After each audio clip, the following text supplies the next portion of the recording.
திரு ராமஜெயம் அவருடைய கொலை வழக்கு தமிழக காவல்துறைக்கு ஒரு சவாலாக இருக்கின்ற வழக்கு. அதாவது ராமஜெயம் அப்படிங்கிறவர் ஒரு சாதாரண மனிதர் அல்ல. திருச்சி மாவட்ட செயலாளர் நேரு அப்படின்னா திமுக திராவிட முன்னேற்றத்துடைய முதன்மை செயலாளர், முக்கியமான அமைச்சர். அப்பேற்பட்ட பதவிகளை கொண்டிருக்கிற ஒரு அமைச்சருடைய உடன் பிறந்த சகோதரர் தான் இந்த ராமஜெயம்.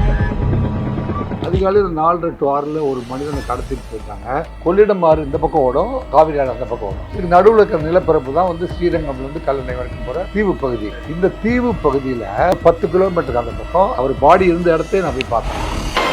அதாவது அவர் நடைப்பயணம் போகும்போது எப்பவுமே ஒரு ஷார்ட்ஸு, டிஷர்ட் அது போட்டுட்டு போறது வழக்கம். அப்படிதான் அன்னைக்கும் போயிருக்கிறாரு. ஆனால் அவருடைய பாடி பார்த்தீங்கன்னா தேடி பிடிச்ச அவர் பாடி எடுத்தாங்க இல்ல, அவருடைய கைகள் ஒயர் கம்பிகளால் சுத்தப்பட்டு அவருடைய மர்ம உறுப்பினை அறுத்து அவங்க வாயில் வைத்து விட்டு சென்று விட்டார்கள்.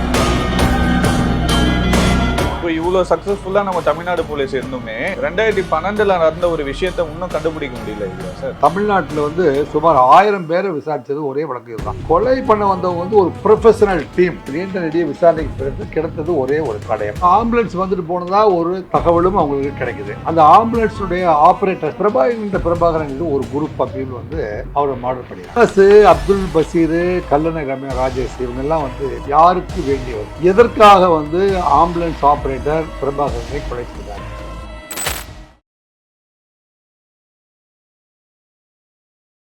சார் வணக்கம் சார். சார் நம்ம அன்சால்வ்டு கேஸ்ன்னு பார்த்தீங்கன்னா நம்ம தமிழ்நாடு போலீஸால் கண்டுபிடிக்க முடியாத ஒரு கேஸ்ன்னு பார்த்தீங்கன்னா இந்த ராமஜெயம் அவர்களுடைய கேஸ் தான் சார். நம்ம அமைச்சர் கே என் நேருவோட சகோதரரான ராமஜெயம் அவர்களுடைய கேஸ் 14 ஆண்டு ஆயும் கண்டுபிடிக்க முடியலையே சார். அதாவது திரு ராமஜெயம் அவருடைய கொலை வழக்கு நீண்ட காலம் நிலுவையில் இருக்கிற ஒரு கொலை வழக்கு. தமிழக காவல்துறைக்கு ஒரு சவாலாக இருக்கின்ற வழக்கு. தமிழக காவல்துறை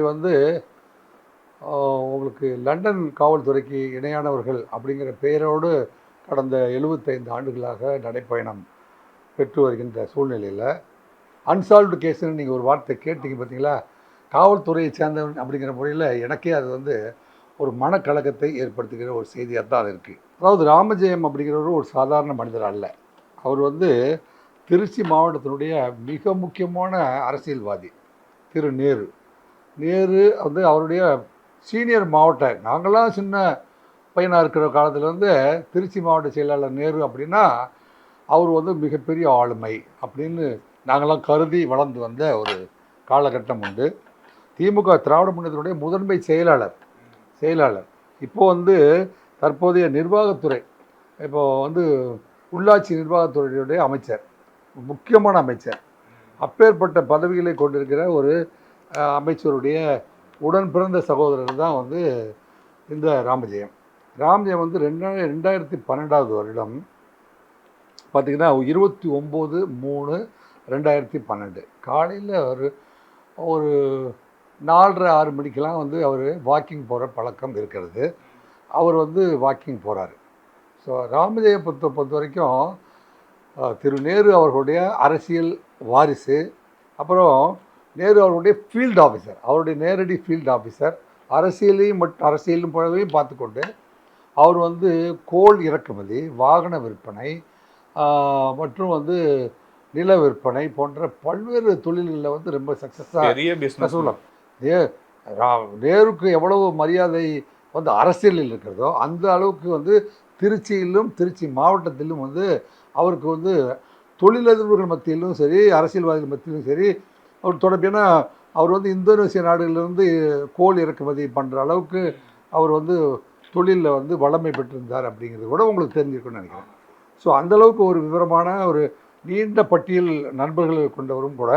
அவருக்கு பின்னணியில் இருக்கிற அரசியல்வாதிகள் கூட பார்த்திங்கன்னா இந்த குடமுருட்டி சேகர் அப்படின்னு ஒருத்தர் இருக்கார். அவரெல்லாம் இன்னும் இருக்கிறார், வெரி ஸ்ட்ராங் பர்சன். குடமுருட்டி சேகருங்கிறவர் திருச்சி மாவட்டத்தில் திருச்சி டவுனுக்குள்ளே அவரை மீறியெல்லாம் ஒன்றும் நடந்துட முடியாது, அந்தளவுக்கு குடமுருட்டி சேகர் இருக்கார். அவரெல்லாம் நேருடைய வலதுகரம் இன்னும் இருக்காங்க அவங்களாம். ஸோ அப்படிப்பட்ட ஒரு ஸ்ட்ராங் டீமும் வச்சுருந்த ஒரு குரூப்பை அதிகாலையில் 4:30 to 6 ஒரு மனிதனை கடத்திட்டு போயிட்டாங்க. அவர் நீண்ட நேரம் வீட்டுக்கு வரவில்லைன்னொடனே அவங்க தொடர்பிலும் இல்லை, வீட்டுக்கு வரவில்லைன்னொடனே அது ஸ்ரீரங்கம் காவல் நிலையத்தில் கம்ப்ளைண்ட் ஆகிடுது. ஸ்ரீரங்கம் கம்ப்ளைண்ட்காக தேட ஆரம்பிச்சோடனே தேட ஆரம்பிச்சிடுறாங்க. திருச்சி அவருடைய மனைவி லதா அவங்க வந்து ஸ்ரீரங்கம் கம்ப்ளைண்ட் கொடுக்குறாங்க. ஸ்ரீரங்கம் கம்ப்ளைண்ட் கொடுத்தோடனே அந்த ஜூரிஸ்டிக்ஷன் முழுவதுமே தேடுறாங்க. ஸ்ரீரங்கம் போலீஸ் ஸ்டேஷனுடைய எல்லைக்குள்ளே அது டிஸ்போசல் கூட கல்லணை வந்து ஸ்ரீரங்கம் போலீஸ் ஸ்டேஷனுடைய அந்த அந்த பார்டர் தான் இருக்குது. நீங்கள் திருச்சியில் இங்கேருந்து நீங்கள் சென்னையிலேருந்து போனீங்கன்னா காவேரி ஆறை கடந்தவுடன் கல்லணை ரோடுன்னு ஒன்று போவோம். அந்த கல்லணை ரோட்டில் கொஞ்சம் தூரம் போனீங்கன்னா அது கல்லணைக்கு இந்த பக்கம் ஒரு ரோடு இருக்குது, உள்ளே ஒரு ரோடு, அதாவது ஸ்ரீரங்கத்தை தாண்டின உடனே கல்லணை ரோடுன்னு ஒன்று போகுது. அதுக்கப்புறம் வந்து ஆற்றை தாண்டினோடனே இன்னொரு ரோடு போகிறீங்களா. அந்த ஸ்ரீரங்கத்தை தாண்டின உடனே ஸ்ரீரங்கம் டு கல்லணை போகிற ஒரு வழி இருக்குது. அதில் வந்து கல்லணைக்கு போகிறவர்கள் அங்கேருந்து தஞ்சாவூர் வரைக்கும் போகிறதுக்கெல்லாம் இப்போ ரோடு ரெடி பண்ணிட்டாங்க. அதில் சுமார் 10 கிலோமீட்டர். நான் அந்த இடத்துல நான் போய் பார்த்தேன். நீங்கள் நேரில் போய்? நான் நேரில் போய் இப்பேற்பட்ட ஒரு ஆளுமையை வந்து சாய்த்த இடம் எந்த இடம் அப்படின்னு அதுக்காக கார் எடுத்துகிட்டு நான் நேராகவே போய் பார்த்தேன். அதில் வந்து நான் காவேரி ஆற்றுல தண்ணி அதிகமாக வருகிற பொழுது அது வழிந்து போய் கல்லணையில் போய் நிரம்புறதுக்காக ஒரு பெரிய கெனால் இருக்குது. கெனாலில் வந்து அது கெனாலே ஒரு 100 மீட்டர் அகலம் இருக்கும். காவிரி கொள்ளிடம்னு திருச்சிக்கு முன்னாடியே முக்கோணம் போல பிரிஞ்சிருது. கொள்ளிடம் ஆறு இந்த பக்கம் ஓடும், காவிரி ஆறு அந்த பக்கம் ஓடும். என்னங்க, இதுக்கு நடுவில் இருக்கிற நிலப்பரப்பு தான் வந்து ஸ்ரீரங்கம்லேருந்து கல்லணை வரைக்கும் போகிற தீவு பகுதி. இந்த தீவு பகுதியில் பார்த்திங்கன்னா ஒரு 10 கிலோமீட்டருக்கு அந்த பக்கம் இந்த காவிரி ஆற்றில் நீர் நிரம்பினோடனே தண்ணி போய் அந்த பக்கம் சேருது பார்த்தீங்களா. அதுக்கு ஒரு இயல்பான ஒரு வாய்க்கால் போன்ற நிலப்பரப்பு இருக்குது. அதில் நாணல் புதர் இருக்குது, நாணல் புற்கள் வந்து நிறைய இயல்பாகவே முளைச்சிருக்கு நிறைய இடத்துல. ஆற்றுக்குள்ளே நாணல் இருக்குதுங்களா. ஆமாம். அந்த நாணல் குத்தில் அவரை போட்டாங்க. அந்த நாணல் புல் இருக்கிற இடத்த நான் போய் அவர் பாடி இருந்த இடத்தையே நான் போய் பார்த்தேன். கிட்டத்தட்ட திருச்சியிலேருந்து தொடர்புக்கு அந்த பக்கம் பார்க்க சொல்ல அந்த பாடி எப்படி இருந்துச்சு சார்? என்ன நல்ல பாடியை பார்க்கல, நான் பாடி டிஸ்போஸ் ஆனதுக்கப்புறம் பார்த்தேன். இப்போ அவங்க குடியிருப்பு எந்த இடத்துல இருக்குது, அதுலேருந்து எவ்வளோ தூரத்துக்கு டிரான்ஸ்போர்ட் பண்ணியிருக்காங்க. அவர் காலையில் 5 மணிக்கு அல்லது 4:30 மணிக்கு வீட்டை விட்டு வெளியே வரும்போதே அவரை பிக்கப் பண்ணியிருந்தா தான் விடியதுக்குள்ளேயே கொண்டு அங்கே டிஸ்போசல் பண்ணியிருக்க முடியும். ஸோ ஒரு 2 ஹவர்ஸ்க்குள்ளே அதை நடத்தி முடித்தாங்களா? அது வந்து நடுவில் ஆல்ரெடி அவங்க வந்து பெரிய பிளான்டு மர்டர், அது பிளான்டு மர்டர் அப்படின்னு சொல்லலாமா, அல்லது ஒரு கூலிப்படை கொலை அப்படின்னு சொன்னாலும் அது மிகையாகாது. ஒரு பிளான்டு கூலிப்படை இல்லாமல் இவரை வந்து இவ்வளோ சாதாரணமாக கொலை செய்திருக்க முடியாது. சாதாரணமாக வந்து ஒரு கூட்டத்தில் பேசும்போதோ அல்லது காரில் போகும்போதோ வந்து ஒரு 6 பேர் வந்து வெட்டுறது பிடிக்கிறது அப்படிலாம் அவர் நெருங்க முடியாது. ஸோ அவரை வந்து காலையில் 5 மணிக்கு ஒரு நடைப்பயணம் போகும்போது அவரை வந்து தூக்கிடணும் அப்படின்னு முடிவெடுத்து தூக்கப்பட்ட ஒரு விஷயம். அதுக்கு என்ன அடிப்படை காரணங்கள் இருக்க முடியும் அப்படின்னு காரணமாக எல்லாருமே கேட்குறாங்க அப்படின்ட்டு இப்போ விசாரணையில் வந்து 3 காரணங்கள் வந்து அங்கே ஸ்ரீரங்கத்தில் 3 காரணங்கள் துவக்கத்தில் 3 கேள்விகள் எடுத்து வைக்கப்படுகிறது. ஒன்று வந்து அரசியல் காழ்ப்புணர்ச்சியின் காரணமாகவா, அதன் பின்னாடி எத்தனை பேட்டிகள் தமிழ்நாட்டில் வந்து அரசியல் காழ்ப்புணர்ச்சியின் காரணமாக அப்படிங்கிறதுக்கு யாரையெல்லாம் வந்து கை காட்டியிருக்கிறார்கள் அப்படிங்கிறது உங்களுக்கு தெரியும். பலர் அது குறித்து பேட்டி கொடுத்துருக்கார்கள். அதில் தொழில் சம்பந்தமான போட்டியா முன்பகையா, இவர் வந்து நிலக்கரி இறக்குமதி ஏற்றுமதி செய்த வகையிலும் இவர் சப்ளை செஞ்ச வகையிலும் இவர் வந்து அதுக்காக ஃபினான்ஸ் வாங்கினது, டிரான்ஸ்போர்ட் பண்ணினது, திருப்பி வர வேண்டிய பாக்கி என்னங்க இவர் கொடுக்க வேண்டிய பாக்கி, இந்த மாதிரியான சமயங்களில் அது இல்லாமல் லோக்கலாக வந்து பண்ணிகிட்டு இருந்த டிரான்ஸ்போர்ட் பிஸ்னஸ் மற்றும் சில பிஸ்னஸில் இவருக்கு வந்து எதிரிகள் இருந்திருக்கலாமா போன்ற விசாரணையெல்லாம் வந்து கண்டினியூஸாக பண்ணுறாங்க. அப்படி பண்ணியிருந்த போதிலும் வந்து ஒரு 3 மாத காலத்திற்கு அதில் வந்து இம்ப்ரூவ்மெண்ட்டே இல்லை. ஏன்னா இவ்வளோ ஆளுமை மிக்க ஒரு ஆளை வந்து அவ்வளோ அசால்ட்டாக போட முடியாது. காவல்துறையும் வந்து இது அந்த ஆட்களை நெருங்க முடியல. இப்போ இவ்வளோ சக்ஸஸ்ஃபுல்லாக நம்ம தமிழ்நாடு போலீஸ் இருந்துமே 2012 நடந்த ஒரு விஷயத்தை இன்னும் கண்டுபிடிக்க முடியல இல்லையா சார்? 2012 பார்த்தீங்கன்னா தமிழ்நாட்டில் வந்து சுமார் 1000 பேரை விசாரித்தது ஒரே வழக்கு இதுதான். இந்த வழக்கில் மார்ச் ஏப்ரல் மே 3 மாதம் ஸ்ரீரங்கத்தில் பார்த்தா இதில் எந்த இம்ப்ரூவ்மெண்ட்டுமே வரல. எனவே ராமச்சந்திரனுடைய மனைவி திருமதி லதா அவங்க வந்து ஒரு பெட்டிஷன் மதுரை உயர்நீதிமன்றத்தில் போய் ஒரு பெட்டிஷன் ஃபைல் பண்ணுறாங்க. இதை வந்து சிபிசிஐடிக்கு மாற்றுங்க அப்படின்னு சொல்கிறாங்க. உடனே அந்த சைமல்டேனியஸ்லி இவருடைய நேருடைய இன்னொரு தம்பி இருக்கார், அவர் வந்து ரவிச்சந்திரன் பேர், ரவிச்சந்திரன். அவர் வந்து ஹைகோர்ட்லேயே பெட்டிஷன் ஃபைல் பண்ணிடுறாரு. ஸோ இவங்கெல்லாம் பண்ணதுக்கப்புறம் பார்த்திங்கன்னா இந்த கேஸ் வந்து ஃபஸ்ட்டு சிபிசிஐடிக்கு போகுது. அதாவது அவர் நடைப்பயணம் போகும்போது எப்போவுமே வந்து ஒரு நடைப்பயிற்சிக்கு தேவையான ஒரு ஷார்ட்ஸு, அது ஒரு டிஷர்ட்டு அது போட்டுட்டு போகிறது வழக்கம். அப்படி தான் அன்றைக்கும் போயிருக்கிறாரு. ஆனால் அவருடைய பாடி பார்த்திங்கன்னா தேடி பிடிச்ச அவர் பாடி எடுத்தாங்க பார்த்தீங்களா, அவரோட கைகள் வந்து இரும்பு ஒயர் கம்பி இருக்குது பார்த்தீங்களா, இரும்பு கம்பிகள், ஒயர் கம்பிகளால் வந்து சுத்தப்பட்டு கால்கள் கைகள் உடம்பு முழுவதுமே வந்து ஒயர் கம்பிகளால் சுத்தப்பட்டு இருந்துச்சு. அவருடைய மர்ம உறுப்பினை வந்து அறுத்து அவங்க வாயில் வைத்து விட்டு சென்று விட்டார்கள். அந்த அளவுக்கு ஒரு கொடூரமாக அது கொலை அரங்கேற்றப்பட்டிருக்குது. அது சொல்லவே வாய் கூசுகிறதுன்னு வைங்களேன். ஏன்னா அவ்வளோ டார்ச்சர் பண்ணியிருக்காங்க. அவ்வளோ டார்ச்சர், அதாவது அவர் குரூரமான முறையில் தான் அவர் வந்து அவருடைய கொலை முடிஞ்சிருக்குது. அந்த இறுதி நேரம், அந்த கோல்டன் அவர் சொல்லுவாங்க, அவரை கடத்தி அவரை கொலை செய்த நேரம் இருக்குது பார்த்தீங்களா, அந்த 2-3 மணி நேரமும் வந்து அவர் எவ்வாறு துடிதுடிக்க வைக்கப்பட்டார் அப்படிங்கிறது வந்து இந்த குற்றவாளிகளுக்கு மட்டுமே தெரிந்த உண்மையாக இதுவரை இருந்து வருகிறது.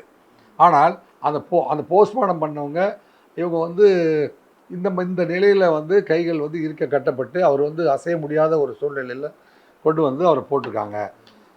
உறுப்பு வந்து டிஸ்டர்ப் ஆனதுக்கப்புறமே அவர் உயிரோடு இருக்க முடியாதுன்னு தெரிஞ்ச போதும் ஒருவேளை உயிர் பெற்று வந்துடக்கூடாது அப்படிங்கிறதுக்காக கையப்பட்டப்பட்டு ஒரு வெட்ட வெளி பிடலில் போட்டிருக்காங்க. அப்போ கன்ஃபார்ம்டு த டெத்து. அதே மாதிரி நியூஸ்லலாம் பார்க்க சொல்ல ஒரு பிளாஸ்டிக் கவரில் சுற்றி அந்த அவர் போட்டிருந்தது வந்து ஷார்ட்ஸு டிஷர்ட்டுன்னு சொல்லியிருந்தீங்க இல்லையா சார், அவர் லுங்கிலாம் கட்டி அங்கே போட்டதா சொல்லியிருந்தாங்களே.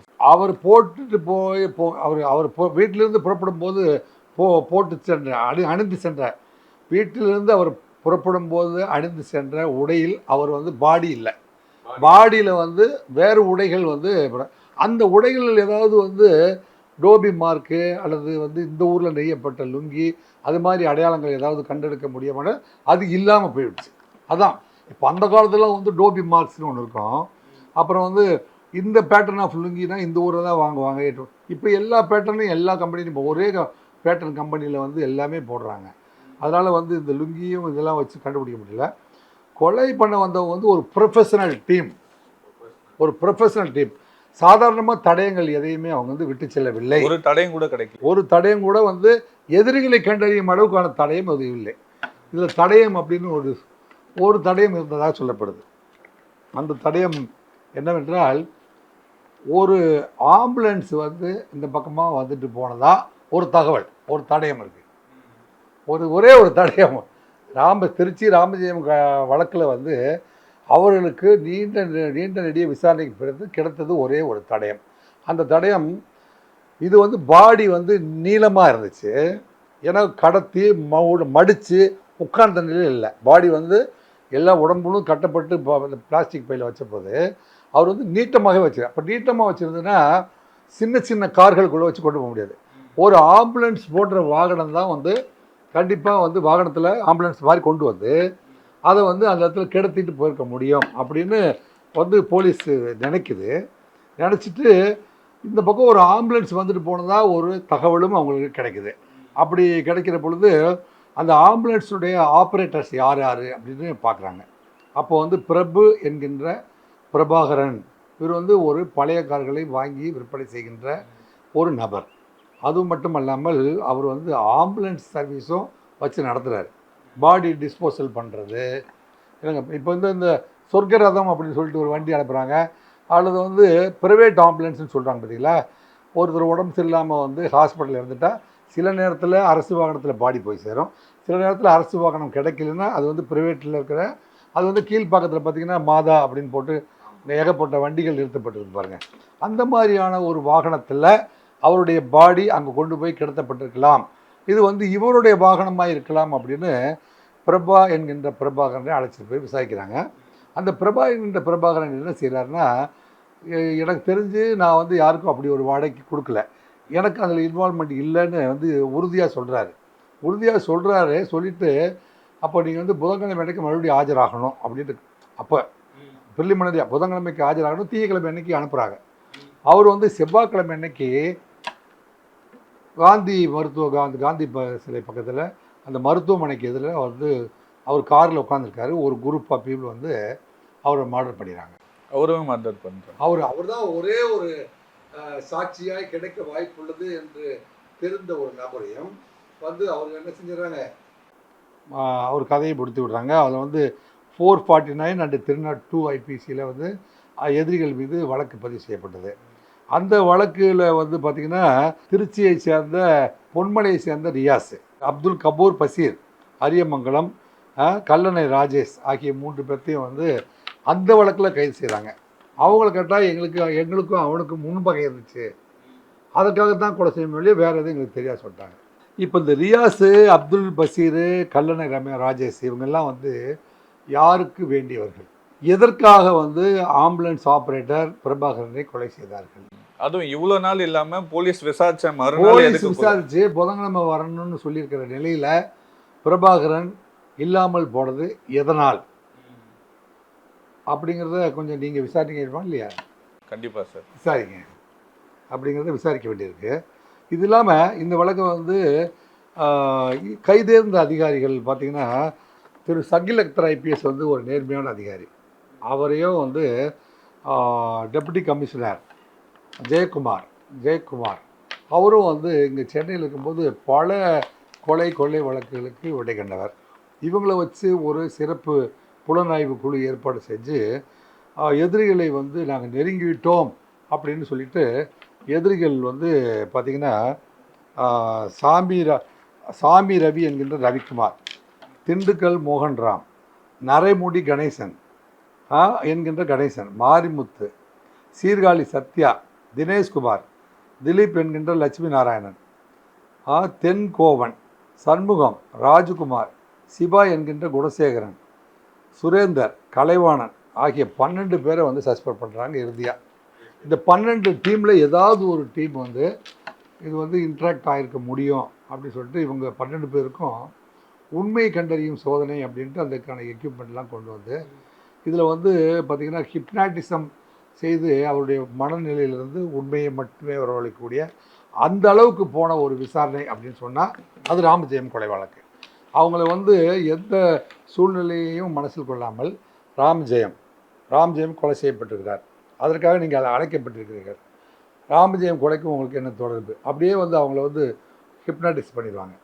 ஹிப்னாட்டிஸ் பண்ணி அதை பற்றி மட்டும்தான் அவங்க அந்த ஓரிரு மணி நேரங்கள் அந்த ட்ரீட்மெண்ட்டில் அவங்க பேச முடியும். அதோடு சேர்த்து சில மின் இணைப்புகளை கொடுத்து அதுக்கு வந்து டிடெக்டர் சில கருவிகள்லாம் இருக்குது. அவர் வந்து இந்த மனநிலையில் வந்து அவர் இந்த பதிலை சொல்லி போகும்போது அதிகப்படியான துடிப்புகள் இருக்கிறதா, ஹார்ட் பீட் அதிகமாக இருக்குதா, இல்லை இயல்பான நிலையில் பதில் சொல்கிறாரா அப்படிங்கிற அளவுக்கு வந்து லைட் டிடெக்டர் மெஷினை வச்சு கண்டுபிடிக்க முடியும். அந்த லைட் டிடெக்டரில் கண்டுபிடிச்ச போதுவே கூட இவர்கள்லாம் வந்து இயல்பு நிலையிலிருந்து பேசுகிறார்கள். ஏன்னா இந்த லைட் டிடெக்டர் எப்படி ஃபங்க்ஷன் ஆகும் அப்படிங்கிறத கூட வந்து இவங்க 12 பேரும் தெரிந்து வைத்திருக்கிறார்கள். ஸோ லைட் டிடெக்டருக்கு முன்னாடி இவங்க 12 பேரையும் கொண்டு போய் வந்து விசாரணைக்கு உட்படுத்தலாம் என்று கருதுகின்ற போது இதன் மூலமாக கண்டிப்பாக ரிசல்ட் வந்துவிடும் என்று எதிர்பார்த்திருந்த சமூகத்தில் இந்த 12 பேரும் அதை கடந்து வருகிற பொழுது அதிலும் வந்து புலனாய்வில் அவருக்கு குற்றம் வந்து துப்பு துளக்க முடியவில்லை. அதிலும் வந்து எந்த இன்ஃபர்மேஷனும் போலீஸுக்கு வரவில்லை. எனவே அதன் பிறகு பார்த்திங்கன்னா சிபிஐக்கு இந்த வழக்கு 2017 மாற்றப்படுகிறது. மாற்றப்பட்டு இதுவரை வந்து சிபிஐக்கும் வந்து அழுத்தம் கொடுக்கப்படுகிறது. இப்போ வந்து ஹைகோர்ட்டில் வந்து மறுபடியும் வந்து இந்த பெட்டிஷனை வந்து விரைவான விசாரணை முடித்து குற்றப்பத்திரிகை தாக்கல் செய்ய வேண்டும் என்று உயர்நீதிமன்றமும் அழுத்தம் கொடுத்திருக்கிறது. அப்படி அழுத்தம் கொடுத்திருந்த போதிலும் சில வழக்குகளில் வந்து குற்றவாளி இதுன்னு ஒரு மனிதன் கொலை செய்யப்பட்டிருக்கிறார், அதுக்கான எதிரியை கண்டுபிடிக்க வேண்டாம். இதில் வேறு ஏதாவது இப்போ நகை காணவில்லைன்னா வேறு ஒரு 12 சவரன் நகை கொண்டாந்து வைக்க முடியும் இல்லைங்க. நிலம் வந்து அளவுகோல்னால் இது ஒரு முட்டுக்களை பிடிக்கும், இந்த பக்கம் ஒண்டி அந்த பக்கம் ஒண்டி சரி செய்ய முடியும். கொலை அப்படிங்கிற போது அது கொன்றவர் யார் அப்படிங்கிறது இல்லாமல் வழக்கை முடிக்க முடியாது. அதேமாரி இந்த கேஸை சிபிஐக்கு மாற்றிட்ட பிறகுமே அப்போ ஒரு போஸ்டர்லாம் ஒட்டினாங்களாமே சார், இந்த கொலைக்கு சம்மந்தப்பட்டதுக்கு ஏதாச்சும் இன்ஃபர்மேஷன் கொடுத்தா 50 லட்ச ரூபாய் வரைக்கும் கொடுப்போன்ற மாதிரியெல்லாம் போஸ்டர்ஸ். சிபிஐ வந்து இந்த கொலை பற்றி தக்க துப்பு கொடுப்பீர்களானால் அவர்களுக்கு 50 லட்சம் வரை சன்மானம் வழங்கப்படும் அப்படிங்கிற அறிக்கையும் கொடுத்து பார்த்தார்கள். யாருமே வந்து இந்த தகவல் கொடுக்க முன்வரவில்லையா அல்லது தகவல் தெரியவில்லையா அப்படிங்கிறது இதுவரை மர்மமாகவே இருக்கிறது. ஆனால் இதன் பிறகு இதே மாதிரியான கொலை ஒன்று நடந்திருக்குதுன்னு சொன்னால் அது வந்து திருநெல்வேலியை சேர்ந்த ஜெயக்குமார், காங்கிரஸ் கட்சியினுடைய முக்கிய நபர். ஒரு 2 பேருமே வந்து அரசியல் ரீதியாக வந்து பிரசித்தி பெற்ற ஒரு குடும்பத்தை சேர்ந்தவர்கள் தான் இவங்க. அப்படி இருக்கும்போது ஜெயக்குமார் வந்து இதே மோடஸ் ஆபரண்டியில் கொலை செய்யப்பட்டிருக்கிறார். ஓ, இதே மெத்தட்ல கைகள் கட்டப்பட்டு வீட்டிலிருந்து கொஞ்சம் தூரத்தில் வயலில் லுங்கியோட அவர் வந்து லேசான காயங்களோட அவர் வந்து அது தற்கொலையா கொலையா அப்படின்னு சொல்லி அப்புறம் கையை கட்டிட்டு எப்படா தற்கொலை பண்ண முடியும் மடையர்களேன்னு மக்கள்லாம் பேசினதுக்கப்புறம் அது வந்து கொலை தான், கூலிப்படை கொலை தான், மர்ம கொலை தான் அப்படின்னு. இந்த மர்ம கொலைகள் எல்லாம் பார்க்குற பொழுது இந்த இதுவும் அதுவும் ஒரே மோடஸ் ஆபரேட்டிவ் ஆகும்போது அதற்கான பிரத்யேகமான டீம் ஒன்று இருக்குது. அந்த டீம் வந்து காவல்துறை இதுவரைக்கும் எட்டி பிடிக்க முடியவில்லை. அப்படின்னா தமிழக முதல்வர் அவர்கள் இவங்களெல்லாம் சீனியர் மோஸ்ட் போலீஸ் ஆஃபீஸர்ஸ்லாம் உட்கார வச்சு நாங்கள் கிரைம் ரெக்கார்ட் பீரோ அப்படின்ட்டு வந்து டிஸ்ட்ரிக்ட் கிரைம் ரெக்கார்ட் பீரோ, ஸ்டேட் கிரைம் ரெக்கார்ட் பீரோ அப்படின்னு ஒன்று 2 இருக்குது. இதுக்கப்புறமே வந்து நேஷனல் கிரைம் ரெக்கார்ட் பீரோன்னு ஒன்று இருக்குது 3. அதுக்கப்புறம் இன்டர்நேஷ்னல் கிரைம் ரெக்கார்ட் பீரோன்னு இருக்குது.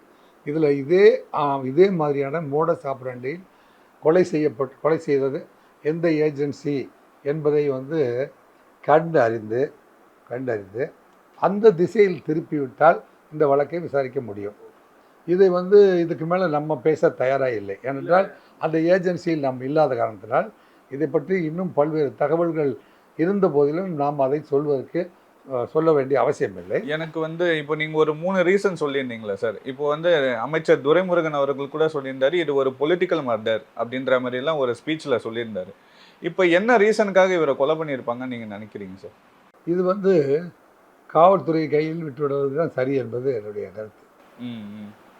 இது வந்து ஒரு நீண்ட நெடுங்காலமாக முடிவுக்கு வர முடியாத ஒரு சூழ்நிலை இருக்கிற போது நம்ம வந்து இதை கண்டுபிடிப்பதற்கான வழி என்ன அப்படிங்கிறத வந்து யாருமே இதுவரை சொன்னதில்லை. நான் சொல்லியிருக்கிறேன். அப்போ அவங்க இந்த கேஸை எப்படி கொண்டு போனாங்க சார்? இல்லை, அவர்கள் சைட்லேருந்து என்னென்ன இன்ஃபர்மேஷன் கொடுக்க முடியுமோ அத்தனையும் கொடுத்துருக்காங்க. அவங்க வந்து ஃபஸ்ட்டு சிபிசிஐடி கேட்டிருக்காங்க. அப்புறம் வந்து மதுரை உயர்நீதிமன்றத்தின் கதவை தட்டியிருக்காங்க. சென்னை உயர்நீதிமன்றத்தின் கதவு, சிபிஐ கதவு, இத்தனை கதவையும் தட்டி திரு மு.க. ஸ்டாலின் அவர்கள்ட்ட கதவையும் தட்டியிருக்காங்க. இவ்வளவு கதவுகளை தட்டியும் திறக்கப்படவில்லை. ஆனாலும் தட்டுங்கள் திறக்கப்படும், கேளுங்கள் கொடுக்கப்படும், தேடுங்கள் கிடைக்கும் என்றார் இயேசு. தேடுங்கள் கிடைக்கும் என்றார்னா தேடுங்கள் கிடைக்காது என்று சொல்லவில்லை. எனவே தேடினால் கிடைக்கும். சரி, ரொம்ப நன்றி சார். நன்றி, வணக்கம்.